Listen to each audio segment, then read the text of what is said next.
My name is Alex, and I'm an engineer. I like things orderly, predictable, and preferably quiet.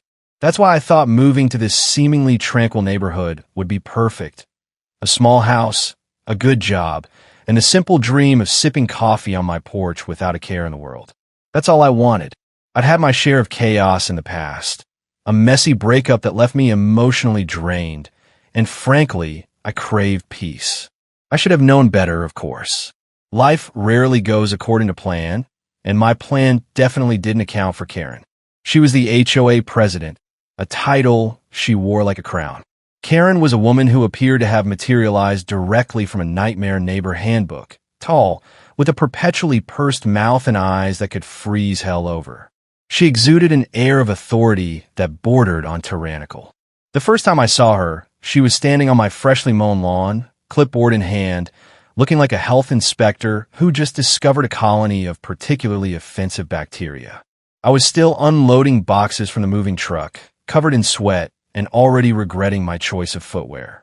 "Welcome to the neighborhood," she said, her voice dripping with the same saccharine sweetness a traffic cop uses when issuing a speeding ticket.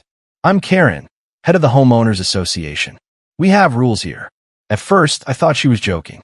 I mean, who greets a new neighbor with a list of rules? But then she handed me a printed sheet, already filled with violations she'd apparently spotted in the 5 minutes I'd been on the property. My mailbox paint was slightly chipped. It was vintage for crying out loud. My porch light was excessively bright. It was a standard 60W bulb. And the biggest offense of all? I had an unauthorized garden gnome adorning my front lawn. "That needs to be removed immediately," she said, pointing at my inoffensive little gnome as if it were a biohazard. I laughed. A genuine, startled laugh. It was the wrong move. I saw it instantly. Her lips thinned into a line so tight I thought they might disappear, and something shifted behind her eyes, something cold and calculating and, frankly, a little scary. In that moment, the peaceful suburban dream I had so carefully constructed shattered into a million pieces. I'd made an enemy, and not just any enemy. I'd made an enemy of the HOA queen, and I'd made her look silly.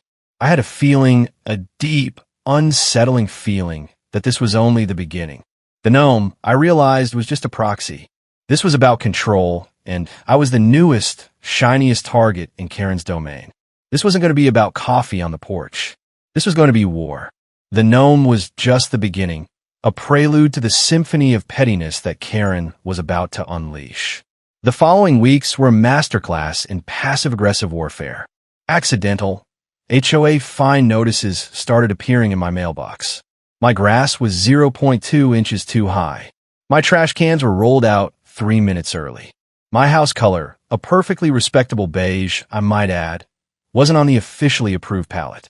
Each violation was meticulously documented, complete with blurry, zoomed-in photos that made my perfectly ordinary house look like a dilapidated shack. It was annoying, time-consuming, and clearly designed to wear me down. I spent hours proving my innocence, poring over the ridiculously detailed HOA bylaws, which seemed to change daily. It felt like I was living in a Kafka novel, trapped in a bureaucratic nightmare. Then came the driveway incident. One morning, I walked out, coffee in hand, ready to start my day, and found Karen's massive SUV parked squarely in my driveway. Not just partially blocking it, but completely, arrogantly occupying the entire space. My initial reaction was disbelief. Surely this was a mistake. I marched over to her house, trying to maintain a semblance of civility. I knocked, and after a suspiciously long pause, she opened the door, a fake smile plastered on her face. "Oh, Alex," she said, her voice dripping with insincerity. "I meant to tell you. Community parking." "Community parking?" I repeated, my voice rising slightly. "What are you talking about?" "The HOA allows temporary overflow parking in driveways when necessary," she explained, as if she were reciting a well-rehearsed script. "It's in the bylaws." I knew the bylaws. I'd practically memorized them at this point. There was no such rule. "Karen," I said, struggling to keep my voice even, "this is my private property. You need to move your car." She shrugged, her smile unwavering. "You don't own the neighborhood, Alex. And with that, she slammed the door in my face. That was the breaking point. That was the moment I decided I wasn't going to take it anymore, wasn't going to be bullied out of my own home. I'm an engineer. I build things. I solve problems. And Karen, in her infinite arrogance, had just given me the perfect problem to solve. For the next few nights, I worked in secret. I ordered parts online, heavy-duty hydraulics, reinforced steel, a control panel that would make a NASA engineer proud. My garage became my laboratory, a symphony of sparks, welding, drills, and the satisfying clang of metal on metal. I was building something special, something that would put an end to Karen's driveway tyranny. During this clandestine operation, I got a call from an unexpected source, a man named Frank, a member of the HOA board. He kept his voice low, almost a whisper. "Look," he said, "I can't be seen talking to you, but a lot of us are sick of Karen's methods. She's got too much power, too much control. We can't do anything directly." "What are you saying?" I asked, my curiosity piqued. "Let's just say, if someone were to hypothetically find evidence of her breaking the rules, well, that might be useful." "But you didn't hear that from me." He hung up before I could ask anything else. Frank's call was a game changer. It gave me a new direction, a new target. I started paying closer attention to Karen's property, meticulously documenting everything. It didn't take long to find discrepancies. An illegal bird fountain, a fence that was an inch too high, and the jackpot. Her car, the very SUV she used to torment me, was registered in a different state, a clear violation of HOA rules. Meanwhile, my garage project was nearing completion. The hydraulic lift, now fully assembled and tested, was a thing of beauty. It was powerful, precise, and perfectly concealed beneath my driveway. All it needed was a test subject. One evening, while reviewing the security camera footage I'd been diligently collecting, evidence, you see, is everything, I noticed something odd, a fleeting shadow near the old oak tree at the edge of the property. It was too dark to make out any details, but it was definitely something, and it wasn't there the night before. I zoomed in, enhanced the image, but it was still blurry. "What is that?" I muttered to myself, leaning closer to the screen. I decided to investigate. I grabbed a flashlight and headed outside. As I approached the oak tree, I heard a rustling in the leaves. I shone the light, and for a split second, I saw it. A small, intricately carved wooden box, half buried in the dirt. It looked old, very old, and it had definitely not been there before. This discovery started me thinking. The HOA, Karen's behavior. What if this wasn't just a petty feud, but something else entirely? It was a line of questioning I'd have to follow up on. The next morning, as predictably as the sunrise, Karen's SUV was back in my driveway. It was time. Showtime. I stepped into my garage, took a deep breath, and flipped the switch. The moment of truth had arrived, and I couldn't wait to see the look on Karen's face. The hydraulic lift hummed to life, a low, almost imperceptible thrumming that vibrated through the concrete of my driveway. Beneath Karen's oversized SUV, the ground began to rise, slowly, steadily. The vehicle ascended, its tires spinning uselessly in the air. Alex watched from his garage window, a slow smile spreading across his face. He'd meticulously planned this, calculating every angle, every pound of pressure. He'd even waterproofed the electronics, anticipating Karen's inevitable sprinkler retaliation. Karen, meanwhile, was inside her house, blissfully unaware of her impending aerial adventure. She was on the phone with the city zoning commission, a smug tone in her voice. "Yes, I'm certain it's a violation. A massive, unsightly structure. A danger to the community. He needs to be shut down immediately." She paused, listening to the response, her smile widening. "Thank you. I appreciate your prompt attention to this matter." As she hung up, a shriek pierced the morning calm. It wasn't a human shriek, not entirely. It was a mixture of rage, disbelief, and a healthy dose of high-pitched terror. Karen rushed to her window, her perfectly manicured hand flying to her mouth. Her SUV, her pride and joy, was suspended 10 feet in the air like some bizarre automotive chandelier. She stormed outside, her face turning a shade of red that Alex had never seen before, even in his engineering textbooks. "What the hell is this?" she screamed, pointing at the airborne vehicle. "Put it down right now. You can't do this." Alex emerged from his garage, a mug of coffee in his hand, looking remarkably calm. "Actually," he said, taking a leisurely sip, "I can. I checked the bylaws. There's nothing in there about hydraulic lifts on private property. Just like there's nothing about community parking on someone else's driveway." Karen's eye twitched. She looked like a volcano on the verge of eruption. "I'm calling the HOA," she sputtered. "Oh, I think you should," Alex replied, a hint of amusement in his voice. "I have some complaints of my own."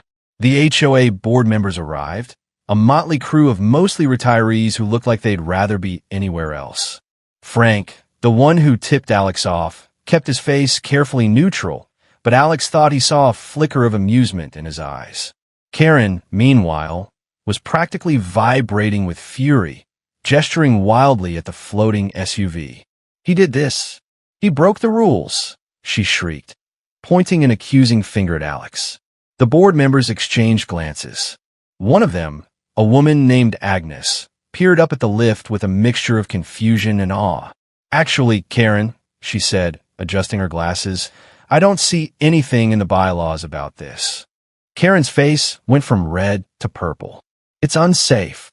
It's unsightly," she stammered.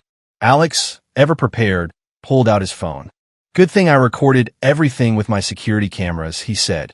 "If there's any damage, we'll have proof of exactly how it happened." He showed them the footage of the car being lifted smoothly and without incident. Karen's jaw worked silently. She glanced at the small red blinking light of the camera mounted on Alex's garage, the realization dawning on her that she was, for once, outmaneuvered. The HOA members huddled together, muttering amongst themselves. Finally, Frank stepped forward. "Lower the car, Alex," he said. Alex crossed his arms. "Only if Karen signs a document agreeing never to park on my driveway again." Karen exploded into a furious rant, but the HOA had had enough. They pressured her, their voices low but firm. They were tired of her reign of terror, and this was their chance to finally put an end to it. Reluctantly, her hand shaking with rage, Karen signed the document. Alex flipped the switch, and the SUV descended gracefully back to earth. The moment the tires touched the pavement, Karen jumped inside and sped off, leaving a trail of tire smoke and wounded pride. But Alex knew, deep down, that this wasn't over. Karen wasn't the type to give up easily, and he was right. That evening, a city inspector arrived, citing an anonymous complaint about unapproved structural modifications.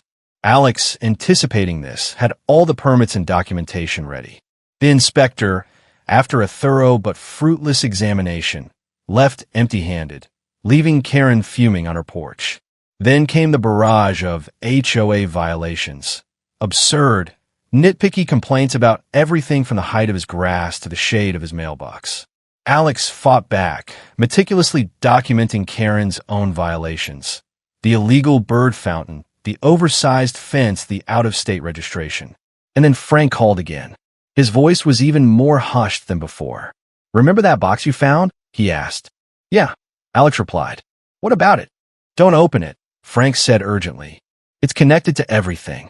To Karen, to the HOA, to this whole neighborhood. There's a reason she's so desperate to control everything." "What reason?" Alex pressed, but Frank hung up. This was the twist. This was the moment Alex realized that this wasn't just about a parking dispute or a petty HOA feud. This was something much bigger, much deeper, something that went back years, perhaps even decades. And Karen, the woman he thought he knew, was at the center of it all. The box, the old oak tree, the strange history of the neighborhood. It all pointed to a secret that Karen was desperately trying to protect. And Alex, armed with his engineering skills and a newfound sense of purpose, was about to uncover it. He just hoped he was ready for what he might find. He had a feeling that the quiet, peaceful life he'd craved was gone forever. Frank's cryptic warning about the box echoed in my mind. "Don't open it. It's connected." Connected to what? To Karen's obsessive control? To the strange, almost suffocating atmosphere of the neighborhood? I had to know. I retrieved the box from its hiding place. It was heavier than I expected, made of dark, weathered wood intricately carved with symbols I didn't recognize. They looked almost ancient. A small, rusty latch held it closed. Part of me, the rational, engineering part, urged caution. Another part, the part that had been awakened by this whole bizarre feud, craved answers. Before I could open it, however, Karen launched her next attack. This time, it wasn't through the HOA or the city. It was more direct, more desperate. My water was shut off. A quick call to the water company confirmed my suspicions. Someone had reported my house as vacant. It was a childish move, frankly, but it was also the last straw. I'd had enough. I played her game. I fought back with bylaws and regulations, but now it was time to end this once and for all. I spent the next few days meticulously documenting Karen's biggest violation, the oversized deck in her backyard. It was a sprawling monstrosity of redwood and misplaced ambition, extending well beyond the legal property line. I had aerial photos, blueprints, the whole 9 yards. I knew from my earlier research that this was a major infraction, one that could result in forced demolition. I filed an anonymous report with the city zoning office, and then I waited. 2 days later, a team of inspectors arrived at Karen's house. I watched from my porch, sipping my coffee, as Karen argued, pleaded, and even tried to bribe them. It was a pathetic display, and frankly, a little satisfying to watch. The inspectors, however, were unmoved. They took measurements, consulted their documents, and delivered the verdict. The deck had to come down. The demolition crew arrived the following week. The sound of sawing and hammering filled the air, a symphony of destruction that was music to my ears. Karen watched from her window, her face a mask of defeat. It was over. She had lost. But as the final piece of her precious deck was carted away, I saw her standing in her driveway late that night. She wasn't yelling. She wasn't screaming. She was just staring at me. And in her eyes, I saw not anger, but a cold, unsettling certainty. "I'm not done," she whispered, her voice barely audible across the street. Then she turned and walked away. And despite my victory, despite the peace that should have settled over the neighborhood, a chill ran down my spine. I still have that box. I haven't opened it yet. Something tells me I should. Something tells me that this peace is only temporary.